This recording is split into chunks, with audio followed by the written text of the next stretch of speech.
Ladies and gentlemen, good day and welcome to Q4 FY25 earnings conference call of Gateway Distriparks and Snowman Logistics Limited. Q4 FY25 earnings conference call. This conference call may contain forward-looking statements about the company which are based on belief, opinion, and expectation of the company as on the date of this call. These statements are not the guarantees of future performance and involve risks and uncertainties that are difficult to predict. Should you need assistance during the conference call, please signal an operator by pressing star then zero on a touch-tone phone. Please note that this conference is being recorded. Today on the call we have Mr. Prem Kishan Das Gupta, Chairman and Managing Director, Mr. Ishan Gupta, Joint Managing Director, Mr. Samvid Gupta, Joint Managing Director.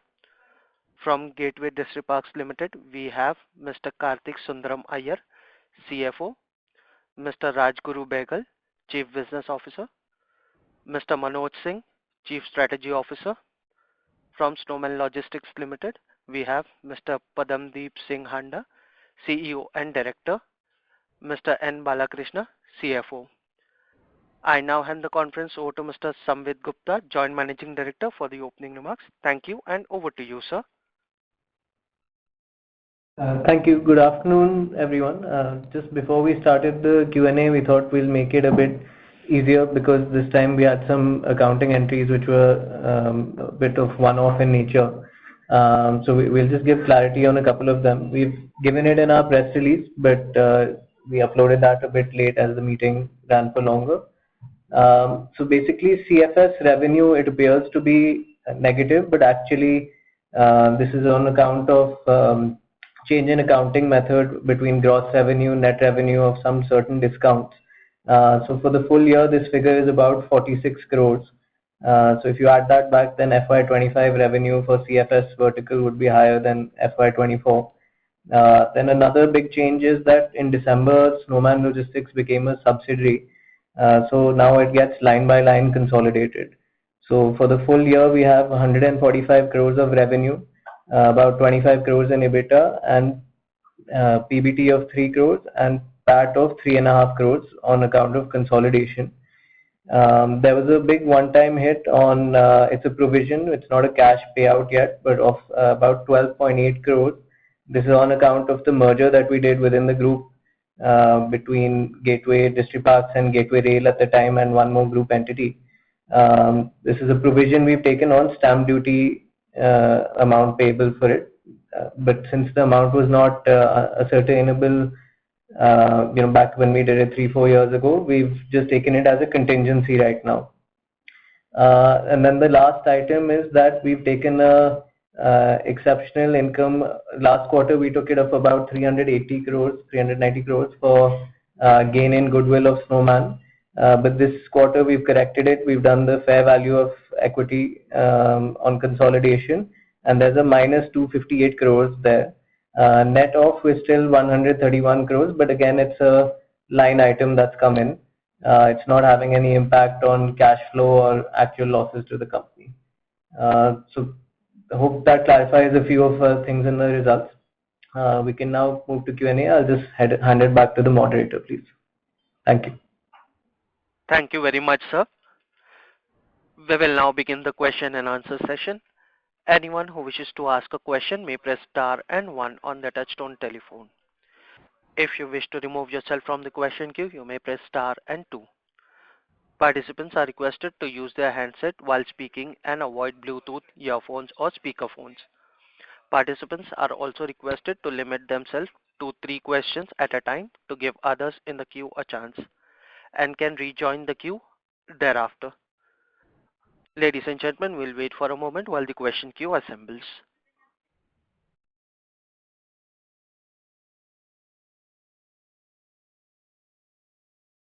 First question is from the line of Love Jain from Artha India Ventures. Please go ahead.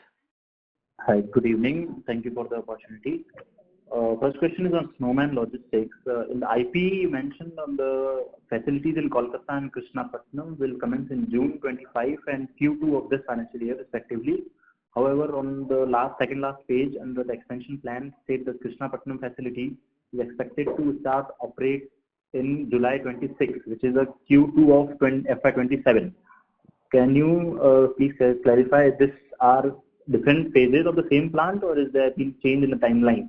And what revenue growth targets has the company set in alignment with this increase in warehouse capacity?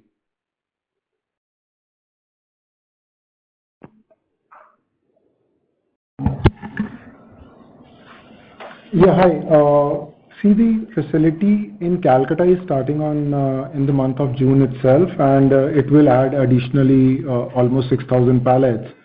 With the current inflow of material and the seasonality, if we look into it, we are quite positive in ramping up the facility much faster than what we earlier would have if it would have come earlier.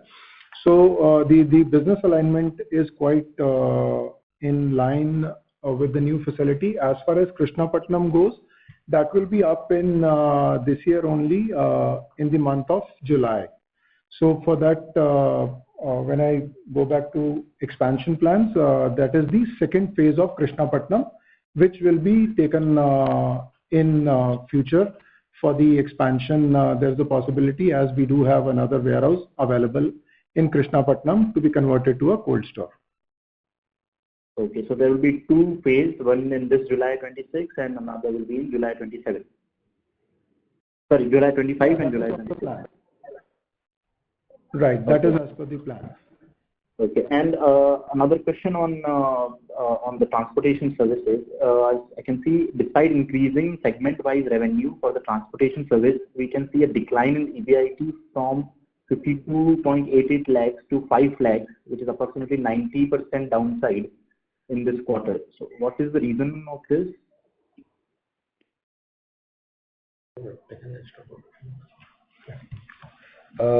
Hi, Bala here. Just allow me a minute. So look, you're looking at the quarter-on-quarter comparison, is it? Yes. See, just for the sake, is it Q4 versus Q3 comparison you're doing, or Q4 versus Q4? Q3, Q4. Q3, Q4. See, in Q4, as a year-end process, we have taken an additional provision as a cautious. Also, there's a slight dip in the margins in the current quarter. That itself is a reason. Otherwise, the revenue, otherwise the business itself is a flat in the current quarter. Okay. That answers your question. Yeah. And another one is on the planned capex that you mentioned, 100 to 150 crore, and in the previous call you mentioned 80% of the capex is expected to funded by debt. So is this the same capital structure you're going to follow for the capex, or is there any change in the capital structure for this capex amount? We are still at the same opinion that we go with 80-20 model. 20 will be from our internal accruals, 80 will be funded through loans. Okay. And on the cash conversion cycle, I can see that for the in FY25, it is increasing. It is increasing. Could you help us understand why the company decided to clear payables earlier, and how this fits into the overall working capital strategy? Sorry, what is that decreasing? I didn't hear properly. If you can repeat. Yeah, so it is related to the days payable. I can see that under why the company has decided to clear payables earlier, and how this fits into the overall working capital strategy. So I think it's just a function of business, depending on the business mix at that time. It varies, terms vary customer to customer, whoever is growing at a different pace for the quarter. And this is primarily on account of the 5PL business. Okay, cool. Thank you so much. Love, just one more thing, since you touched upon expansion. I just want to add that apart from the capex which we are planning, which will be for buying land and building up our own facilities, similar to a Lucknow model, we are also discussing BTS, where someone else builds a warehouse and we do a long-term lease for more locations. So we'll be growing on both asset light model as well as our own projects. Okay, cool. Thank you so much. Thank you. Thank you. Before we move to the next question, a reminder to the participants to ask a question. You may press star and one. Next question is from the line of Rohit from Samatwa Investments. Please go ahead. Yeah, good evening, and thank you for the opportunity. So my first question is on Snowman Logistics. See, the margins have seen a significant dip over the last 3 to 4 years, where we were reaching somewhere around 18 to 19%. And I guess this year we have ended in 11% for the warehousing part of the business. Just wanted your thoughts on what's been the reason for this decline. Is it some accounting change, or is there a mix change, or what is the main reason for this?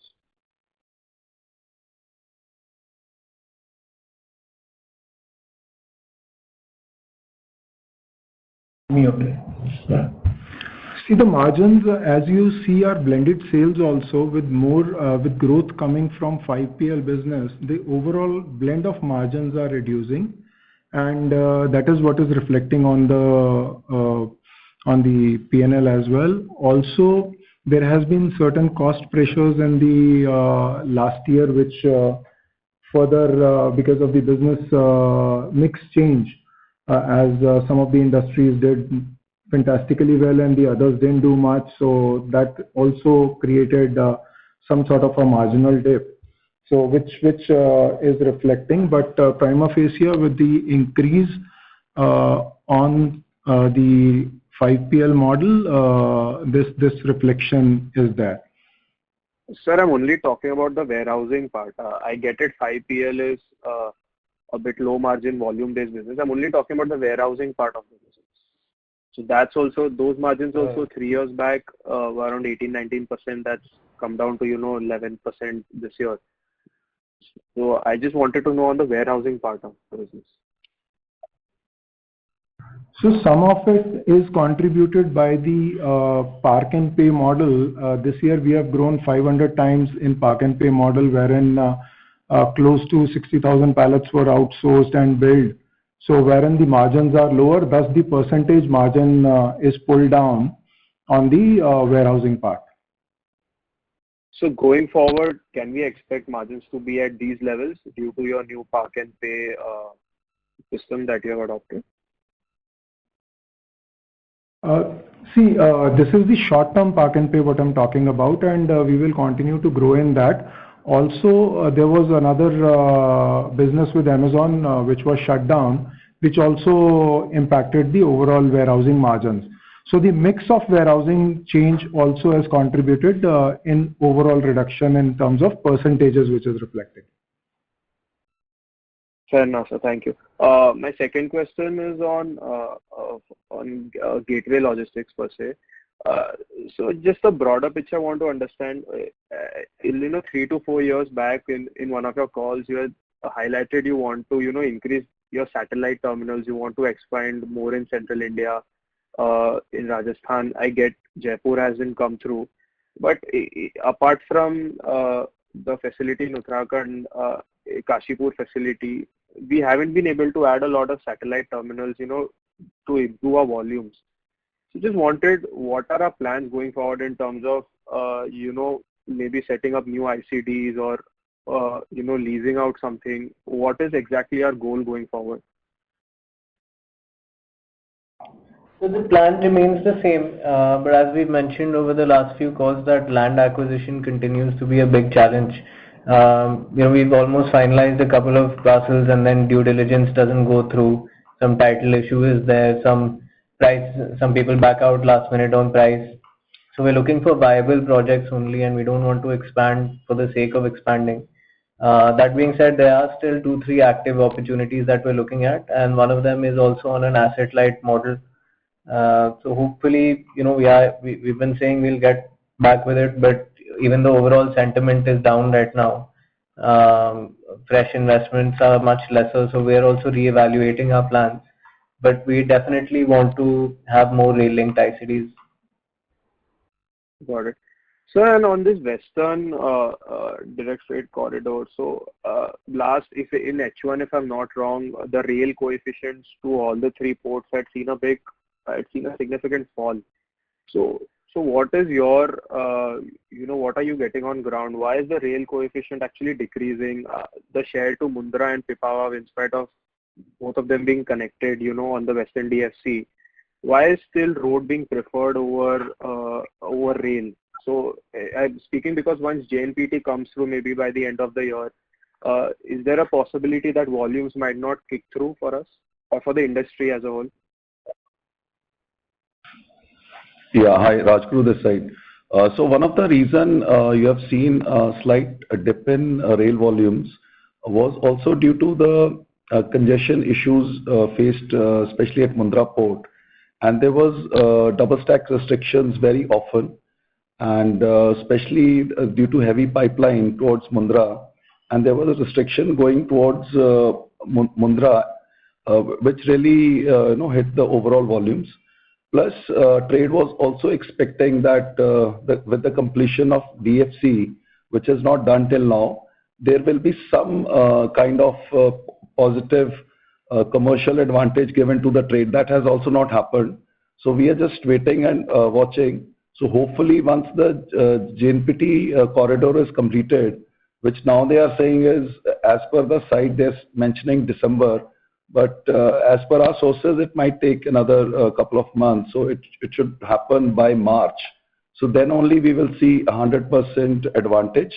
Then there's a possibility of some shift from road to rail. Fair enough. So just one last question is on your Kashipur ICD. So if I'm not wrong, we had acquired it for around 150 crores. And currently, I guess we are doing around 3,000 to 3,500 TUs. Just wanted, what was the reasoning to buy the Kashipur ICD, considering in your only calls earlier, you had said the total addressable volume is only around 10,000 to 12,000 TUs. So what was the reasoning to spend so much money on an ICD where the potential volumes within that area is only 3 times what we are doing right now? So just your thoughts on that, and how do you see it going forward in terms of expanding volume from that ICD? That time the rail operations were done by someone else. So we looked at the whole picture of rail plus road plus ICD, and it made sense because it's about a 4 to 5 year payback for us, which was better than a greenfield ICD project. While the volumes are not as high as say NCR or Ludhiana, it's still a good catchment area. There are some fresh investments also coming in that region, and with our increased services and us hubbing it via Gadi, via Pyala, we can target a slightly wider market there because we can pass on the DFC and double stacking margins. So that was the thought behind it. Okay, fair enough. If I just have one more question on Snowman Logistics per se. So it's on the 5PL business. So I understand organically, within the 3 clients that we have, we've been doing well. But it's been 3 to 4 years, and we haven't been able to add any new customers, So are you still confident? And I just want to know is there any real value addition that you're able to give to the clients? Because if I look on the last 3 years, I get it, we have 3 clients, but there's been no inorganic growth on that part. So how do we plan to expand the 5PL business? So this year we have added 2 new customers. One is Unilever and the other one is an Indonesian coffee chain by the name Kopi Kenangan. And that will start reflecting, it has already reflected in our books this year, and it will further increase the volumes in the coming years. And we are constantly working on creating new similar customers apart from our organic growth from the existing ones. Okay. So the Unilever part, what are we exactly doing for them? If you could just elaborate. So we're doing their ice cream distribution in northeastern states, 7 Sisters from our Guwahati warehouse. Okay, sir. Thank you so much, sir, and all the very best. Thank you. Thank you. Thank you. Next question is from the line of Bhumika Nair from DAM Capital. Please go ahead. Yeah, hi. First, I just want to understand all the exceptionals, as there are multiple from what I understand. One is clearly the revaluation of Snowman goodwill, which is 258 crores. Second, I believe there is some stamp duty, and third, there is a revaluation of the revaluation of assets, because of which the depreciation is also kind of changed during the quarter. Is that understanding? Are these the three exceptionals? And if you can just highlight if I've missed anything else during the per se so far. Yeah, it's that plus Snowman numbers getting line by line consolidated, and also the CFS revenue getting adjustment, which we've been doing for the last 3 quarters as well. So it's not a like to like. If you look at Q4 last year versus Q4 this year, you'll see a change in, this is basically gross revenue, net revenue. Some discounts earlier were counting as part of net revenue. So that's about 46 crores on the CFS revenue side for the full year. Okay. And from a depreciation perspective, can you clarify what is being the impact for the quarter and for the year because of this useful life being reassessed? Right. We've only done it in Q4. We've not done it backdated from Q1. It's between 3.5 to 4 crores. So it's lower by 3.5-4 crores for the 4Q, which is where it will continue as, and this is a base to be utilized for now the next year as well. Is that understanding correct? Yes. Yeah. Okay. And on this revaluation of the Snowman goodwill, 258 crores, was there any tax benefit associated to this? No, this is just a pure goodwill. It comes as goodwill. So we had taken a gain on goodwill, and then now we've taken an impairment on goodwill. So net we're left with plus 132 crores for the year. There's no tax impact, nothing. It's purely a balance sheet item. Okay. Fair point. Just if you can call out what has been the rail and the CFS EBITDA per TU or anything of that sort, if you can just talk about that as well. Yeah, so roughly it's about 9,500, 9,600 for the rail side, and say 1,400 for the CFS side. This is for the fourth quarter, right? Yeah. Okay. And also for the full year, actually. Sure. For rail, if we see now last 2-3 quarters, we've kind of settled at this 92,000-93,000 TUs per quarter and about 95 to 9,700 crore range for EBITDA per TU. So it's fairly sticky around this number. How are we seeing, growth kind of coming back, given that we don't have any particular ICDs in pipeline for 26 per se, or and it seems that at least at Kashipur, etc., we've not been able to scale up volumes per se. So if you can just throw some light on this and any progress on any land acquisition for any ICDs that we were planning, any progress out there? So because Q1 was low, this Q1 will be much better, say more in line with what we've done Q2, 3, 4. So you'll see some growth there. But otherwise, we're just waiting on, say, one is the July date of the tariffs, how that plays out. Overall, also sentiments are lower, fresh investments are less. So volume will probably remain around the same range with some growth. More growth we're getting from gaining market share. But say the NCR market, Ludhiana market, those are flat as an overall basis. So that's there. On the new terminals, we're still waiting on finalizing something. We've still not been able to secure it. We're being extra careful after Jaipur. So once it's there, we'll announce it and let you know. Sure.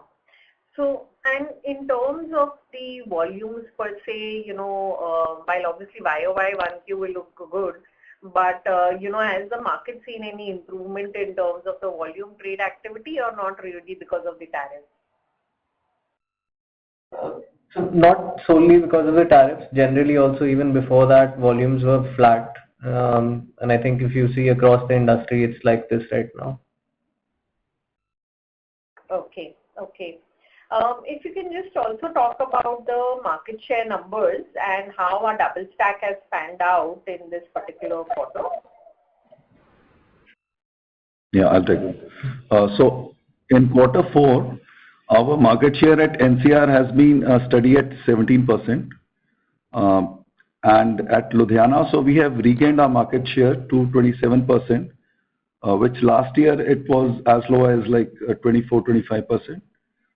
In Uttarakhand market at Kashipur, we have regained market share to 37%. Yeah, so that is the status of the market share.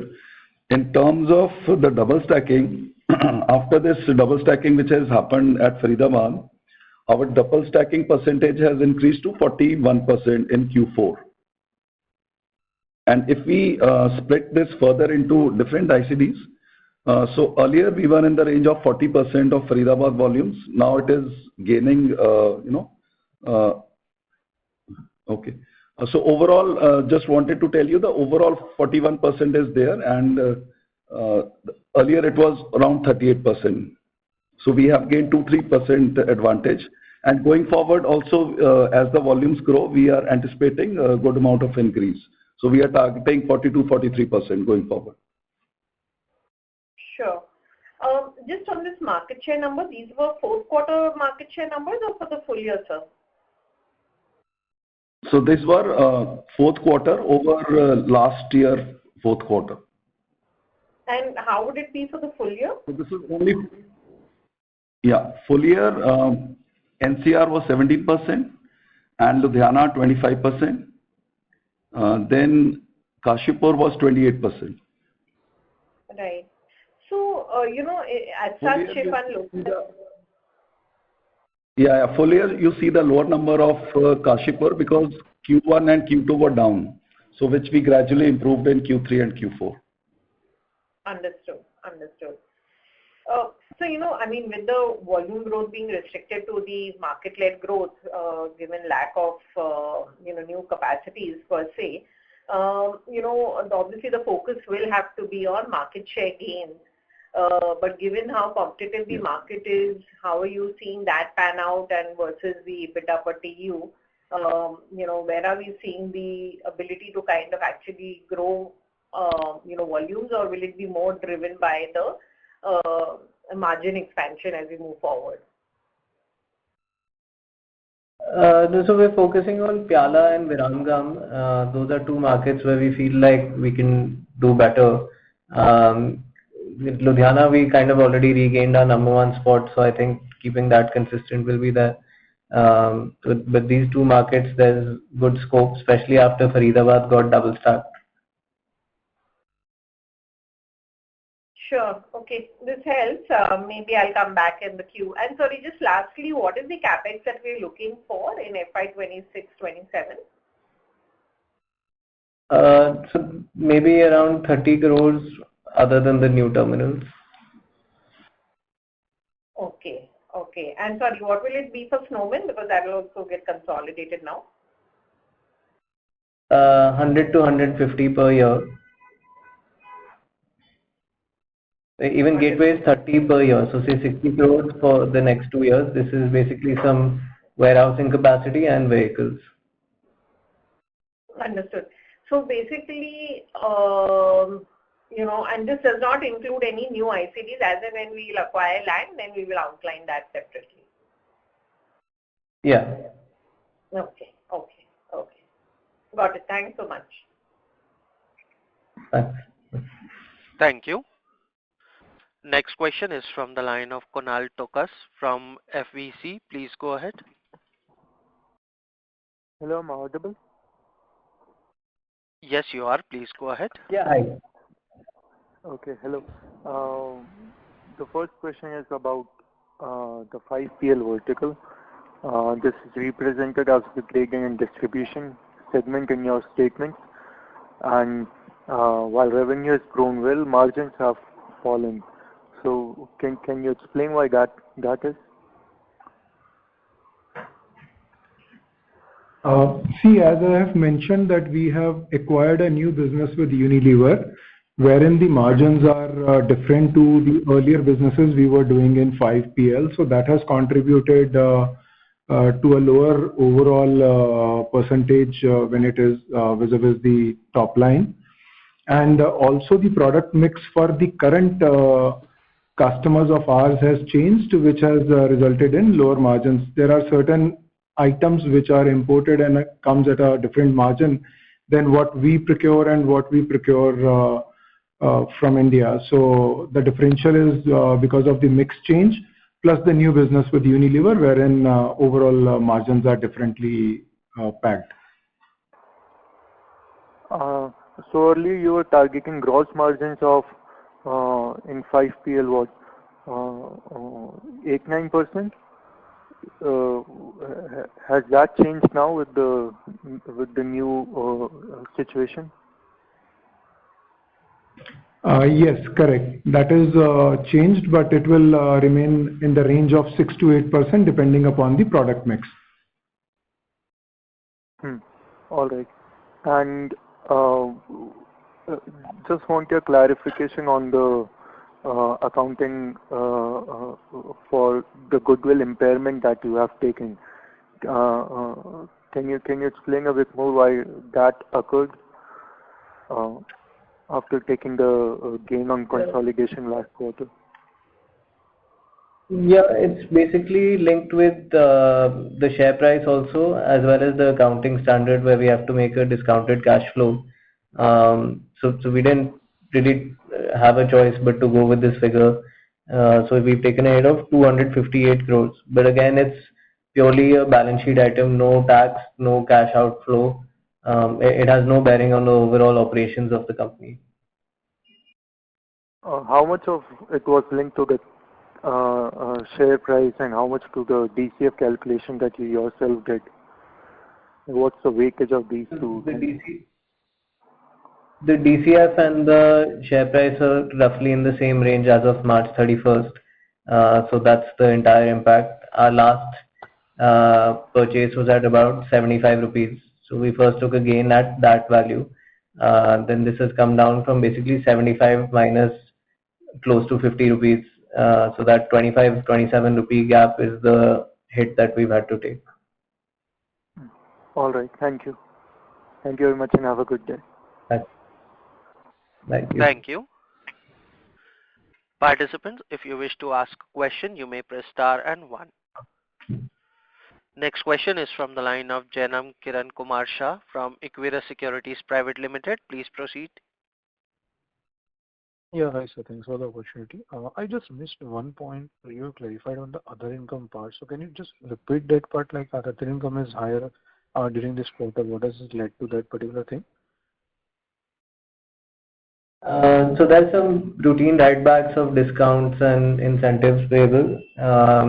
Then there's also interest income as the company is sitting on over 100 crores in cash right now. And then also there was a write-back on account of a provision we made for tax last year. And then we opted for Vivad Se Vishwas, so we paid out the tax and closed out all the old matters. But last year we had only taken a provision on a contingency basis. So it got added back in EBITDA, but it's subtracted back from PAT. Got it. And the higher other expense, what would be the reason? Like we have been doing 28-30 CR kind of a number, but this year it went up to 40 CR. This is only for the gateway number that I'm talking about. So any specific other expense which has been added into this number? Basically the stamp duty number that we've given of close to almost 13 crores. We mentioned it at the start of the call in the press release. This is again a provision. It's not a cash outflow yet. So whenever the demand comes in, we'll pay it. Got it. So that's it from my side. Thank you so much. Thanks. Thank you. Next question is from the line of Love Jain from Artha India Ventures. Please go ahead. Hi, thank you. I was seeing annual trade receivables, Snowman, increasing year on year. Can you please specify how much these are considered good in FY25 and how much are overdue from like last 6 months, and how much are the provisions basically? I think if you can give a big breakdown of annual trade receivable. Hi, Bala here. See, increase in trade receivables is a direct relation to our increase in turnover. We put it this way, and we carry a provision approximately 4 crores, which is covering 180 days. But all majority is from the current year itself. Yeah. Okay. Is that answers your question? Yeah. Yeah, and how much are the provisions out of there? Is there any provision? We provisioned full 180 days, which is around 4 crores. Okay, cool. Thank you. Yeah, thank you. Thank you. Next question is from the line of Gaurav Gandhi from GPM. Please proceed. Yeah, thanks for the opportunity. Just one question or clarification from your side. Sir, why have we arranged the land acquisition deal at Jaipur in such a way that it came under Benami Property Act? And is there any possibility of settlement there, or is this issue going to get dragged for many long years? So it wasn't our intention to do anything like that. I mean, we still believe we did it the right way. We have good top legal firm also advising us, who believes that we have a strong case. We're hopeful, within the next year or two, for whatever reasons, this got caught in this legal case, but according to us, it's still fine. There's no, unfortunately, like a settlement scheme like Vivad Se Vishwas and all that we've done in IT matters, but we're confident that the tribunal will, will go in our favor. Okay. Okay. All right. Yeah. Thank you. Thank you. Next question is from the line of Pranay Khandelwal from Alpha Invesco. Please proceed. Hi, thanks for the opportunity and congratulations on a good set of numbers. Just wanted to know now that... you are not audible. Hello. Hello. Am I audible? Is it better? Yes, please go ahead. We can... Is it better now? Yes, please proceed, sir. Yeah. So I just wanted to know now that Gateway has reached that 50% plus mark for Snowman. So is the Gateway still looking to invest more in the company, or maybe completely merge Snowman into GDL? How is the management thinking about that? No, so no plans of merger right now, as they're different businesses. Regarding stake also, we haven't thought of anything yet. We're not against it, but we don't have any immediate plans to increase our stake either. Okay. I was asking, since you mentioned that there's some 100 crores on cash and GDL will be churning out more cash this year. So, any plans? Every year, there will be certain capex which is required in GDL, and we have a track record of paying dividend also. So based on the cash flows, if and when there is any surplus, then we could consider it. But as of now, we have not announced any plans. Okay. All right. And on the Snowman side, any new customers that we are talking to for 5PL business, or also wanted to confirm that this two customers that were mentioned, Unilever and Kopi, they're both on the 5PL side, right?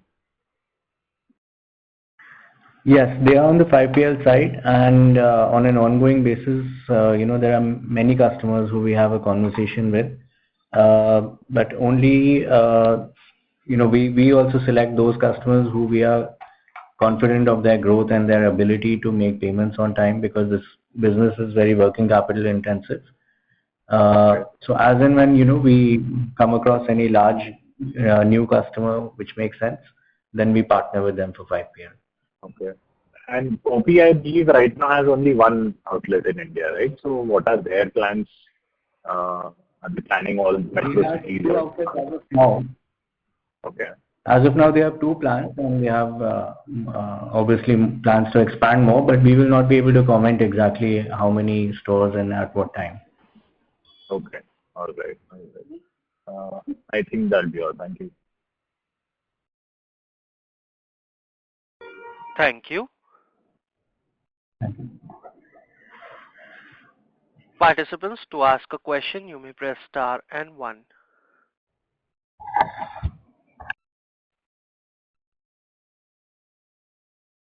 Ladies and gentlemen, to ask a question, you may press star and 1. Next question is from the line of Kunal Tokas from FVC. Please go ahead.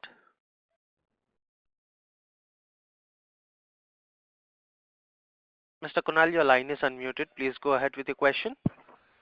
Hello, am I audible? Yes. Okay. Just a quick question. You mentioned right now that choosing the right customer is very important for your 5PL business, because obviously you take inventory ownership and you don't want to be left hanging with inventory you can't sell. So so onboarding a player like Copy, which is just entering the industry, do you think it makes sense to take that risk versus going with more established players? But then obviously you also have the thing that established players have their own supply chain established. So how do you manage that trade-off between taking more risk versus getting more growth from new players entering India or expanding in India? See, we have done our due diligence when we speak with a customer in terms of their plans in India, their stability, plus we see their global presence as well. So at the pace Copy is expanding globally and the way their contract is structured, it keeps us quite covered in all aspects, and we try and put in our best effort in terms of doing a detailed due diligence to ensure that the company's interests are safeguarded alongside the growth. What sort of securities do you have in these contracts? Do you have recourse to the parent entity of Copy, maybe? Unfortunately, because of an NDA, we are not able to disclose the details of the contract with our customers. But we can assure you that we have built in enough safety which guarantees us, that we will not be at a loss. And that's why finding customers who are acceptable, who are amenable to such terms of the agreement, that it takes time, and we are careful about who we choose. Also, another question about the warehousing business. So it's flat, as we can see, but that's obviously also because of Amazon moving out. So on a like-for-like basis, what would the growth have been if we just remove Amazon from the previous year's numbers as well?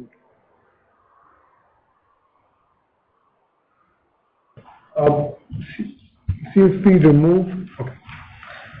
Yeah, if we remove Amazon business alone, this from the park and pay and the dry business, it's around 5% increase we can see in a warehousing business, which is exactly been compensated by loss of Amazon business in the top line, which is around 10-11 crores works out to be. And what has been the sort of pricing decline in the last 1 year? The pricing decline is for the margins impact is for the various reasons. One is our temperature control business remained flat, and there is a few customer segments like meat, seafood, and poultry. These were down year on year by 15%. That has a direct impact on our margins. Yeah. And are these? Hope this addresses the question. Yeah, it does. So yeah, there has been a pricing decline, right? Yeah. Yeah. Okay. And are your... Just to clarify, Kunal, when we say there's been a pricing decline, it's because our mix has changed. So certain products which are stored at certain temperatures, the pricing is more, and some of those have come down. But on an average, with across most of our existing customers who we do renewals with, then about 4 to 5% pricing increase we have this year. So 4%. But the mix changes. That's why on an overall pricing basis you will see the drop. But contract basis with customers, we are able to get increases. All right. And how are you seeing the competitive intensity in this business? Because, warehousing is the core of your business where you generate the most cash, which you can then use to grow the 5PL business, while transport is more of just an ancillary service. So how do you see the competitive intensity in this business? So as of now, on a pan-India basis, we are still the leader by a large margin in terms of capacity. On a regional level, at every location, there are some cold storages who we compete with. And on the 5PL side, we don't have any competition as of now. But the scenario can change as the industry is maturing and as more and more shift is happening from unorganized to organized. So we do expect healthy competition to come in, and that is why we continue with our growth plans. And is your growth in this business limited just by the supply side, that is, people not building enough cold storages, or do you think there's also hesitancy from demand side, that is, customers finding the cost of cold storage, professional cold storage services like you do, maybe a little bit too much compared to what they have been doing, which might be unorganized, but that is what they have been doing? It's a mix of both. You're right that people who are shifting, from an unorganized setup to more organized, they see the value in using professional cold chain services. And also, there are certain places where our warehouses are running 100% full. So that's a supply side constraint that we have. All right, understood. Thank you very much and have a good day. Thank you. Next follow-up question is from the line of Love Jain from Artha India Adventures. Please go ahead. Thank you. On the industries we are serving in the Snowman, in the IT agency, we have a good amount of industry that we are serving. If you can give me which one is the highest margin in this quarter, if you can provide what are the top industry that we are serving. We are serving from QSR to ready-to-cook food to the quick commerce. Quick commerce has been the recent add-on. Can you give us the revenue breakdown? We will not be in a position to share that. It's a blended sort of a thing, so not ready at present with you. Okay, cool. Thank you so much. Thank you. Ladies and gentlemen, that was the last question for today. Participants that have missed out due to time constraint can reach out to the management and SGA for Gateway Distriparks and Snowman Logistics for any further information. With that, we conclude this conference. Thank you all for joining us, and you may now disconnect your lines.